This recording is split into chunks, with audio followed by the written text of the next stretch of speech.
অর্ণব 7 বছরের ছেলে। সে তার ছেঁড়া পুরনো খেলনার বাক্স ঘাটছিল। খেলনাগুলোর মধ্যে একটি শান্ত পুরনো কাঠের পুতুল ছিল, যার দিকে কেউ খেয়াল করত না। অর্ণব পুতুলটিকে তুলে নেয়। অর্ণব পুতুলটিকে তার বিছানায় রাখে। সে ভাবে, ইস, যদি আমার এই পুতুল বন্ধুটি কথা বলতে পারত। ঠিক তখনই পুতুলটি নড়ে ওঠে এবং তার চোখ দুটোয় মৃদু সোনালি আলো জ্বলে ওঠে। অর্ণব অবাক হয়ে পুতুলটির দিকে তাকায়। জাদুকরী মুহূর্ত ও অনুরোধ।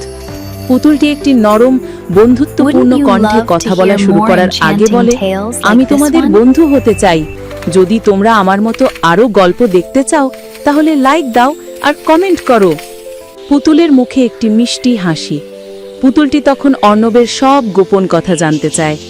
অর্ণব প্রথমে ইতস্তত করে, কারণ সে আগে অনেক বন্ধুর কাছে মিথ্যা বলেছিল। কিন্তু পুতুলটির বিশ্বাস ভরা চোখ দেখে সে সব কথা খুলে বলে দেয়।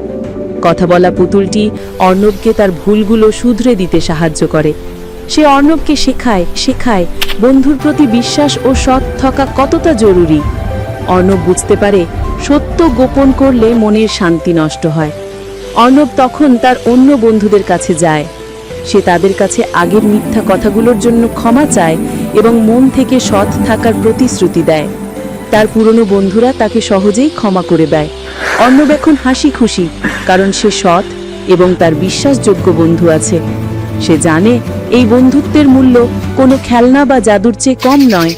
সে তার কথা বলা পুতুল বন্ধুটিকে জড়িয়ে ধরে। শিক্ষা: বন্ধুর প্রতি বিশ্বাস ও সৎ থাকা।